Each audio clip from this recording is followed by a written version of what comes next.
Oh, that's really not what I wanted to see right now.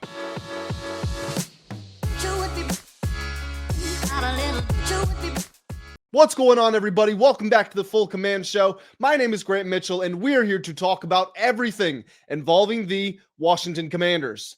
On today's show, the good feelings that were built up over Sunday's win against the Raiders maybe starting to fade out just a little bit. Lots of injury updates, including why one star player who we thought was fine might be in jeopardy of missing Sunday's game against the Atlanta Falcons. Also, some underappreciated standout performers, and the Commanders make a new signing. Guys, we're going to get into all of that, talk a little bit about this Falcons matchup that is approaching on Sunday, and go over everything that I've laid out for this video. However, before we get there, make sure you guys do hit the like button. It takes 2 seconds out of your day, shows me that you do appreciate the content, and it helps me put this channel and this video out into the magical YouTube algorithms that I'm still trying to learn. If you're new around here, make sure you hit the subscribe button as well. Also, comment section right now as we go through this. I want you to maybe don't say anything yet, but have the mouse clicking, the on and off thing. I know what you know what I'm talking about when you're typing and the bar is kind of fading in and out, disappearing. Have that ready to go, because as we go through this video, I want you to let me know your raw, unfiltered, honest opinions. Do you think the Commanders are in trouble? Do you think everything's okay? Let me know whatever your thoughts are. But let's talk about what's going on. So real quick note, which I'm sure a lot of you already knew because it happened yesterday. The Commanders have signed safety Darnell Savage. Hopefully he plays like a savage, because that's certainly what Dan Quinn and Joe Witt Jr. want their defensive players. They want their mindsets. That's what they want them to embody. So Savage was released by the Jaguars last week. He spent 5 years with the Green Bay Packers, and then the last two, really 1 and 1/8 of a season with the Jaguars. Last season, Pro Football Focus graded him 152nd of 171 safeties, which is not exactly great.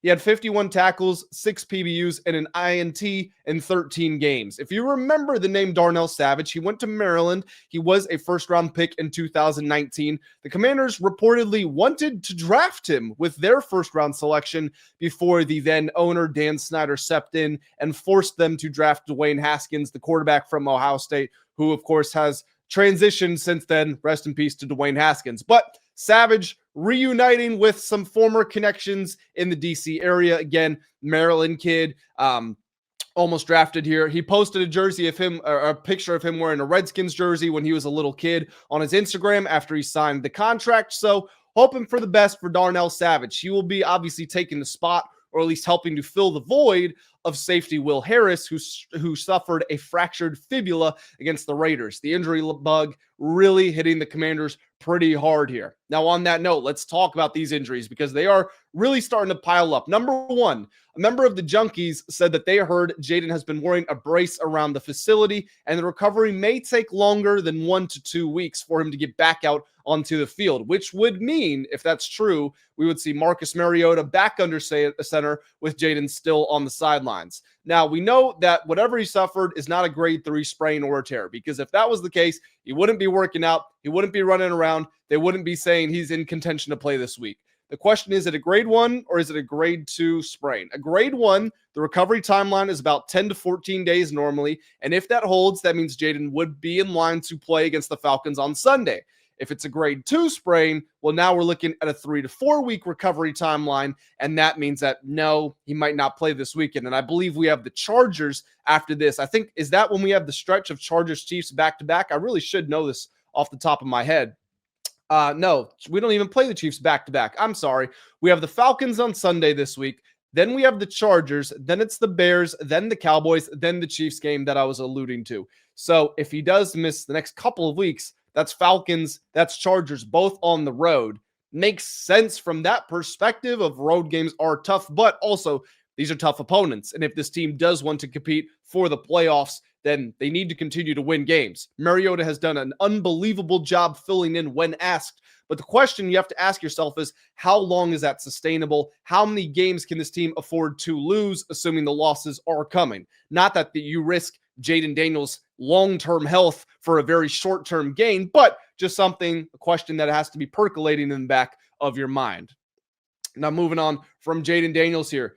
Unfortunately, Terry McLaurin all of a sudden has shown up on the injury report. Now, this is something that I was not expecting. I understand that he left the game against the Raiders after he scored that touchdown. And I'm going to continue saying that. He scored a touchdown. The NFL's broken replay review system said that it was not a touchdown because they looked at it from the sky angle where you literally can't tell if his knee is on the ground or not. Heads up, it wasn't. But because whenever this replay system is used, it's unchallengeable.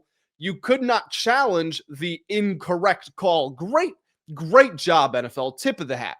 But the play, we all know what I'm talking about, where Mariota takes the deep shot to Terry up the left sideline, either in the third or fourth quarter, sometime in the second half. Terry grabs it around the 10, runs, dives, stretches for the end zone. And it appears that maybe at some point during that stretch, he injured his quad. He did not come back into the game after that play. I thought it was precautionary, thought he was maybe a little bit sore. The Commanders were up by 2 to 3 scores anyway. Who cares at that point?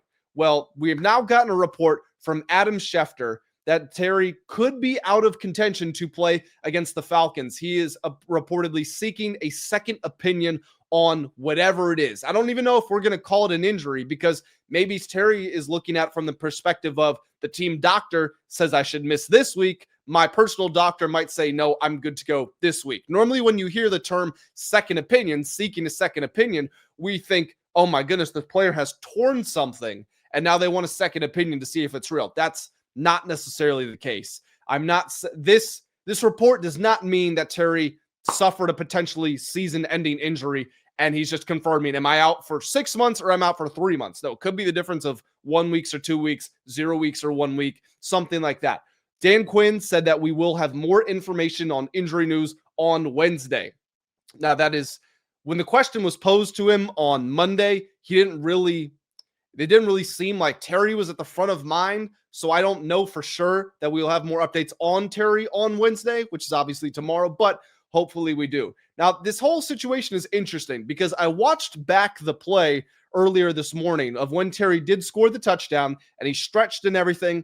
And he pops right up from the ground and starts celebrating. Like, you would have never known that anything was wrong. And then later in the game, I don't know how long, but like probably 10, 15, 20 minutes of real world time, not game time, when Luke McCaffrey scored his touchdown, Terry McLaurin jogs over to go get the football because Luke dropped it. And Terry does this. He did it for Bill. He's done it for players in the past. Whenever a player scores their first touchdown, Terry makes sure to run over and grab the ball so they can hold on to it. Well, Terry jogged right over, and I say jogged literally. He jogged over to go get the ball, grabbed it, and brought it back to the sideline. Now, you can jog when you're injured, obviously, but the point is it didn't give off the appearance that there was any sort of serious injury that had happened to him at all. But hopefully, when we do get these updates on Wednesday, we do hear more about Terry. The injury luck, it's just not on the Commanders' side right now. On IR, you've got Jonathan Jones, Austin Eckler, Dietrich Wise. Eckler and Wise are out for the season. Jones could potentially return. We don't know. Got to wait and see. Sam Cosmi, ineligible to play for the first 4 games because he is still on the PUP list. That means that he could come back for week 5. But boy, is that a can of worms because Coleman and Allegretti were just benched. Wiley and Paul did a good job. You would like to think Coleman still has a place on your team. He's supposed to be one of the building blocks for the future. But now you're going to add a 5th guard into this mix. I was one of those people who was saying Chris Paul might not make the team if Cosmi does not start on PUP, because then you're going to have Cosmi, Allegretti, Wiley, and Coleman. And is there space for a 5th guard? Well, now that 5th guard, Chris Paul, is starting at left guard. So is Chris Paul your starting left guard? And is Sam Cosmi your starting right guard with Brandon Coleman, Nick Allegretti, and Andrew Wiley on the bench? I don't know. We'll wait and see. But those guys ineligible to play right now. Noah Brown, John Bates, Percy Butler, Terry McLaurin, Jayden Daniels, and Trey Amos, all questionable for Sunday's game. Marshawn Lattimore cleared concussion protocol, which is a good sign, but these are a lot of players that are either not playing or are in jeopardy of not playing, and they're not just dudes. They're starters. Wise was a starter. Eckler was a starter. Cosmi's a starter. Brown's a starter. Bates, not a starter. I'll put a finger down, but he's heavily involved. Butler, not a starter, but a standout special teams guy. Jayden is a starter. Terry is a starter. And Amos is a starter. So that's potentially 7 starters that could not be on the field for the Commanders on Sunday. I'm not trying to panic anybody. I'm not trying to ring any alarm bells because I want to emphasize this. We don't know exactly what the reality of the situation is, but there is a chance that all this is going on. And this seemingly what looked like a 3-1 start, and things were feeling good. Momentum was coming back. Jayden's coming back. Terry just caught his touchdown. He's got his sea legs back under him. All of a sudden, it looks like the team could be heading in the other direction. I'm not saying they are. We'll wait and see. I'll give you some updates on that. Now, looking ahead to this Falcons game, I really don't want to break down anything about how I think the game's going to play out until I know who is actually playing. But just to give you some general updates and a very quick stat dump. So the Commanders opened as 3-point favorites on the road. They are now already down to 1.5-point favorites following the injury news to Jayden and Terry, which, of course, like I said, Dan Quinn said there will be updates on Wednesday. Looking at some of the metrics, I like looking at EPA per play. I know it's a bit nerdier. Some people aren't familiar with EPA. It stands for estimated points added. It really is the best stat we have in football. Basically means how do you perform relative to your situation. If you have the ball in 3rd and 6 on the 45-yard line, what happens on that drive? If you have the ball in 2nd and 17 on your own 8-yard line, what happens in that situation? It's a really good metric. The Commanders this season are 10th in offensive EPA per play, 16th in defensive. The Falcons 27th in offensive, but 5th in defenses. The Falcons quarterbacks have been sacked at the 4th lowest rate in the NFL, but the Commanders lead the NFL in pressure percentage. And they lead the NFL in 3rd down conversion percentage allowed, which is a big deal. Teams are averaging like 28% on 3rd down. This will be a very good test for the Commanders defense because the Falcons have a lot of weapons, but they have some quarterback uncertainty. Michael Penix Jr. and Caleb Williams are the 2 most inaccurate quarterbacks in the NFL.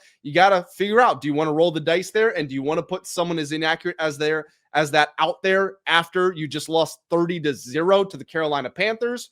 Or do you make the move to Kirk Cousins, who was horrible when he got to play last year, but maybe after another year, he's more mobile, more spry, the Achilles is back, he feels back to his normal self. Although the risk in doing that, Cousins is pretty immobile, and he would probably get sacked an awful lot if the Commanders are going to continue generating pressure at the rate they have. So lots of questions to be asked, to be answered there.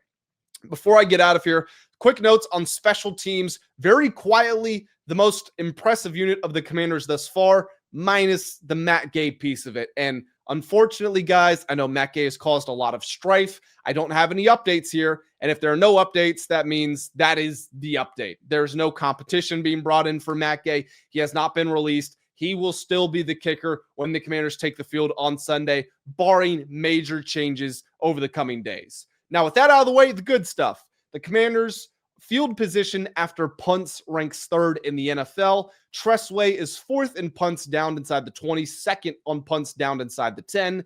The Commanders have the 3rd highest punt return average. Shout out to Jalen Lane.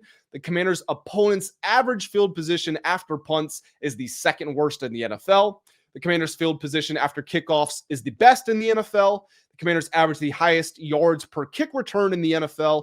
And the Commanders' opponent's average field position after kickoffs is the 10th worst in the NFL. Shout out to Nikki Jabvala of The Athletic for compiling this data and sharing it on her Twitter account. Guys, that is going to do it for me in this video. Make sure you go to the comment section. Let me know your thoughts on the current Commanders situation. Hit the like button if you did enjoy this and if you do appreciate the news blast. And as always, make sure you hit the subscribe button if you are new around here. To the returning viewers, I appreciate you guys. I hope everybody has a great day, and I'll catch you in the next one.